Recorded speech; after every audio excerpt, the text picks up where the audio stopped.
Hi, I'm Aaron Clarke and I'm the Inspector for the Acton area of Ealing Borough. Operation Renounce has been tackling knife crime and youth violence for a couple of weeks now, but we haven't been doing it alone. We've been working in partnership with the local authority and other partner agencies, residents and residents associations, and of course neighbourhood watch coordinators to make Acton a safer place to live and work. I'm here at the Town Hall and I'm joined by Noura, who works for Ealing Council and has kindly agreed to speak to us today. So thanks, Noura. Noura, you work for the Council's Community Safety Team. Could you tell us what you do? Yeah, absolutely. So the Safer Communities Team, we receive complaints of antisocial behaviour and crime. We investigate both in conjunction with the police, and we try and find, we work in partnership to try and find a resolution to the problems that have been raised to us. And most of all, what we try to do as well is remove the risk and alleviate any harm or impact on residents in the community. And sometimes those calls come direct to you and not to the police, don't they? Yes, yeah, we do receive a lot of calls, whether it's from our tenants, whether it's from residents of the borough, or even people who work or just visit. And so you and your colleagues have had some real success around local nuisance or resident complaints between neighbours and antisocial behaviour. Can you tell the viewers a bit about that?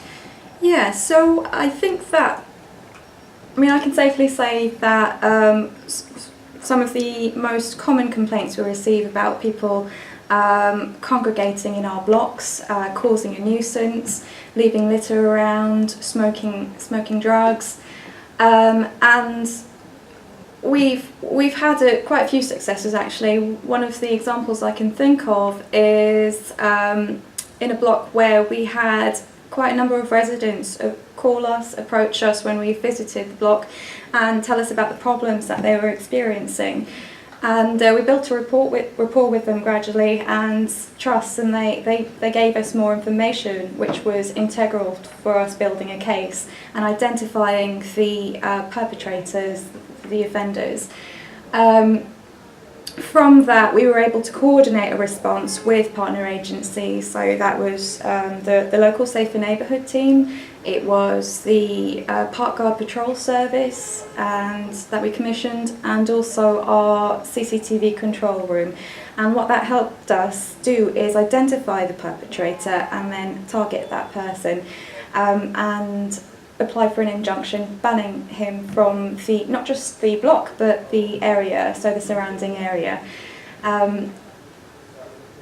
That wouldn't have happened if we weren't working in close partnership, and eventually at the end of it all, that gave people who live there the relief and the comfort, and they were able to enjoy their lives and their homes in peace and comfort. And so it's not just about the police tackling criminal behaviour, there's alternative ways of taking these people and holding them to account, isn't there? Yeah, absolutely. We have a range of tools within our powers. That could be acceptable behaviour contracts for lower level antisocial behaviour, or it could be injunctions to manage behaviour or ban people from certain areas, or even closure orders for properties which are causing a considerable amount of nuisance. And so taking that success with antisocial behaviour and local nuisance that residents have complained about, and moving on to the more socially complex issues around knife crime and youth violence, how can you use your knowledge and skills and the powers that you have to support Operation Renounce? Yeah, we fully support Operation Renounce. I think it's a fantastic operation. What we would be doing in partnership with yourselves is to look at those who have been dispersed from the sections and look at the individuals with their families, situations, and sort of take measures that we can against them. And one of the important tools that we have within our reach is possession. So if they're council tenants who are causing a nuisance or engaging in ASB or crime in the vicinity of their home, then we can also look at approaching their tenancy. Their tenancy will be at risk if they're behaving badly. Okay. Noura, I have to let the viewers in on a little secret. So before you joined Ealing Council, you worked for a charity called Victim Support. Yeah. And so a lot of the stuff you've done previously must really chime with the work that you do now. Yeah, it's actually the reason that I joined the Safer Communities team here. I saw a lot of victims, not just victims, but witnesses and families of crime and antisocial behaviour, whether it was things happening within the community or whether it was targeted against them specifically. And I saw firsthand the impact and the harm it was causing.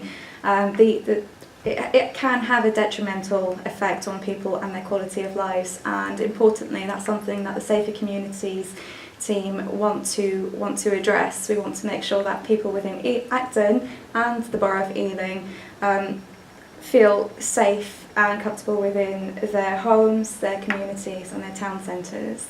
And so the majority of residents want to go about their lives unhindered. Yeah.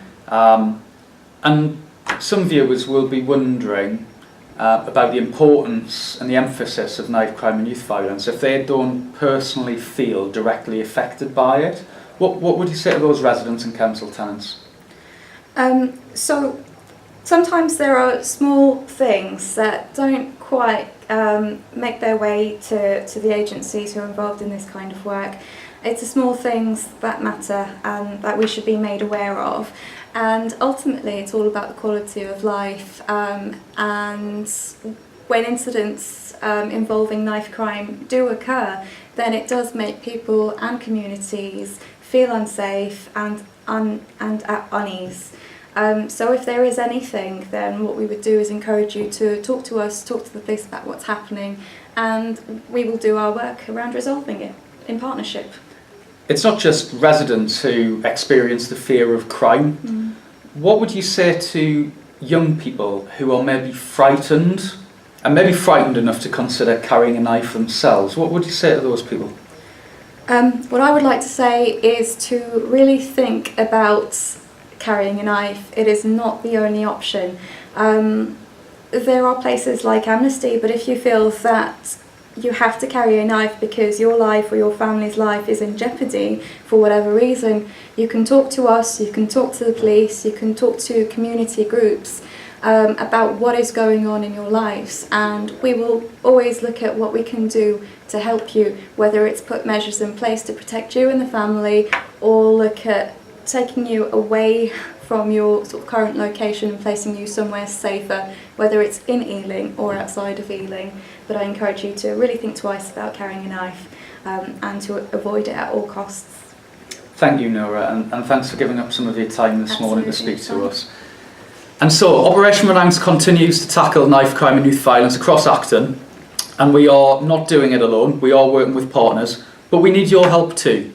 If you know of somebody carrying a knife, or you have concerns about knife crime and youth violence in your area, then let us know. Call the police on 101, or if it's an emergency, dial 999. You may be more comfortable reporting it anonymously to Crime Stoppers on 0800 555 111.